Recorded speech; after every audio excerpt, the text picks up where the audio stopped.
Hi there, Crouching Tigers here. That's me, Patrick Collister, and living legend Steve Henry, hello.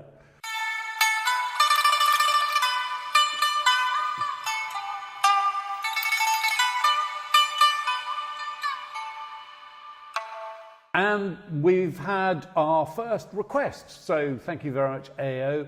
You've asked us to talk a bit about what's been in the news in the last few days, which is Nike and bending the knee. So this is the Colin Kaepernick ad, and I think this is not only going to be the most talked about piece of work this year, I think it's going to be the most talked about piece of work this decade.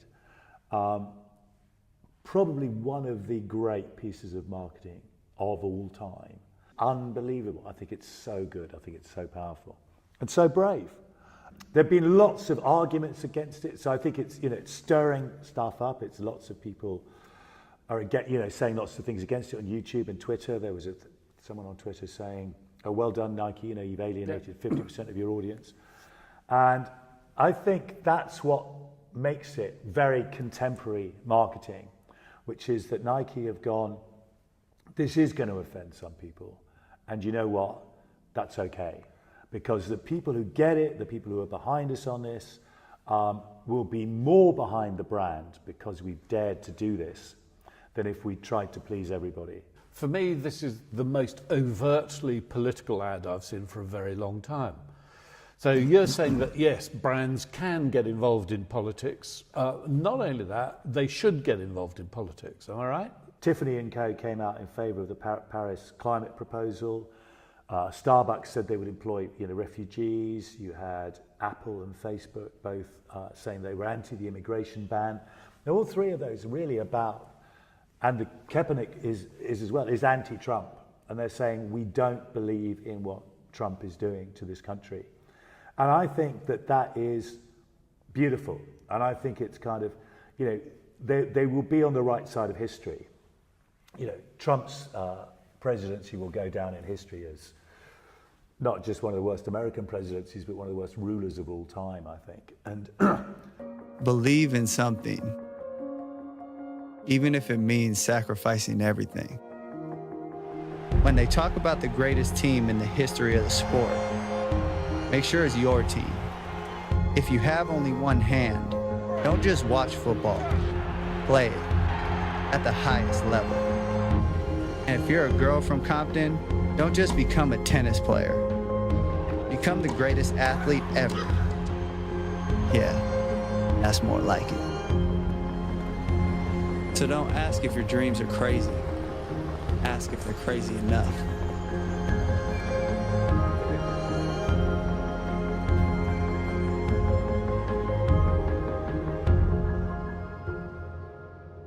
That ad says what you have to do is you've got to be prepared to sacrifice everything.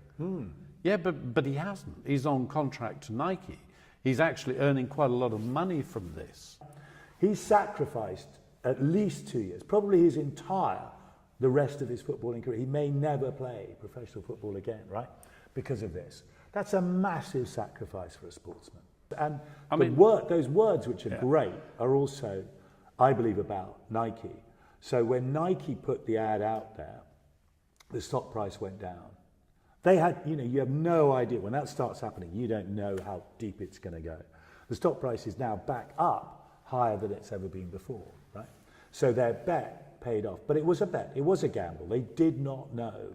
And that's where I think it's beautiful, bold marketing, but actually a lesson for all marketers. Well, so the irony of all of this, of course, is that what Donald Trump has done is turn this into a movement, because Kaepernick took the knee, but then almost immediately afterwards, after Trump's, what did Trump say? He said, sons of bitches. That's what he called Kaepernick and his colleague who did this. Almost immediately at the next game, 200 American athletes took the knee, which was a 20-fold increase. Well, your story about the 2 going to 200 is exactly the point here, which is that to create a movement, you actually need opposition. Yeah? If everybody's in agreement, then it just sort of dissipates. But Trump's opposition to this and Trump's anger at the initial protests, you're right, sparked it into something much, much bigger, magnified it. I mean, that's, what you and I have talked about this channel being about is about that ambition. It's about a brand going, forget the product. Don't bore people talking about the product. Focus on your audience, right? So the audience for Nike is 18 to 25 particularly, but 18 to 44, yeah? Year olds who are playing sport, yeah? Now, for those people like Colin Kaepernick are heroes, yeah? And they believe in what he's saying. And they're on that side. And that's where I think it's beautiful that Nike's on that side. One of the arguments that I find very difficult to listen to in this is people going, right, there's an issue about oppression and inequality, so Nike have come in on the side of Kaepernick, right? But they're doing it just to sell more shoes. And my response to that is, what's wrong with that? Nike are there to sell shoes. Yeah. Nike provide jobs for people by selling shoes. Yeah. That's their business. Now, their business is to sell shoes. Now, we expect moral high standards in how they make those shoes, which include notions of questions around sweatshops and factories and stuff like that. So those are important questions. They're not to be swept away. But then if their job is to sell shoes, then it's like, how do you do that? Can you do that creatively? Can you do that bravely? Can you do that in a way that makes the world a better place?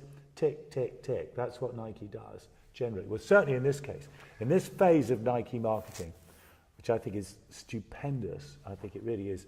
It's going to define marketing going forward. It's exactly 10 years now since Lehman Brothers went down. And in the 10 years of the worst economic dip the world has seen since the Great Depression of the 1920s, absolutely nothing radical has changed. We've seen liars and cheats rewarded. We've seen actually the inequality grow. And the bankers and the rich people getting richer and richer. So what you've talked about, which is the terrible state of the economy, the terrible state of inequality and oppression, and now, are people aware of that? Abso-fucking-lutely. The people who are really aware of it are the young kids. The kids aged sort of 18 to 30 know this. They look at the world, they know it's broken, right? Now there's your future. There are consumers who are going to be buying products for the next 100 years. Talk to them, listen to them, build something with them. Colin, taking the knee, this Nike ad, which is only a week old, and yet, boy, it must have had billions of impressions. Do you think there are any marketers in the UK who ought to look at this as an example and actually start nailing their colours to the mast where Brexit is concerned? So if a brand like Land Rover, the chief executive was saying to Theresa May 2 days ago that 40,000 jobs were at stake. If there's a no-deal Brexit, then they may have to, he says, they may have to move manufacturing into another country. So what I would love is to see Land Rover running ads explaining what Brexit looks like to them. Similarly, with some of the big banks, if they are genuinely thinking about relocating to Frankfurt or to Paris, why? What is the perspective, their perspective? Because certainly it's really difficult with these shenanigans around Brexit to get the truth. What is the truth? And maybe brands could give us the truth better than any of the traditional news media. I mean, the really interesting area for a British brand to get into is actually that British quality of a cup of tea, talking about it, a bit of common sense. Steve, I love the idea of a tea brand, PG Tips or something, Twinings, saying, listen, we need to sit around and have a cup of tea and talk about this in a rational way, and so people can understand what's going on. It's fantastic. The beauty of what Nike's done in America is it's taken that debate, which was happening in bars and coffee shops and all the rest of it, and lifted it up into so that essentially all the TV stations and all the chat shows and all the rest of it are talking about it. So it's there, and it's really raised it. Now, that's what's absolutely needed in Brexit.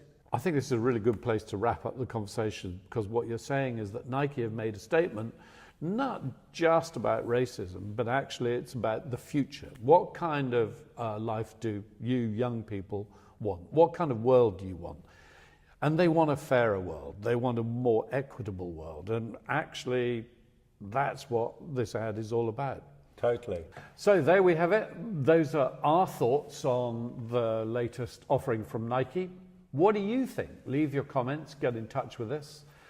In the meantime, if Colin Kaepernick ever gets to watch this, Colin, come and play rugby over here in the UK. You might enjoy it, mate. No armour, no helmets, but it's a good game.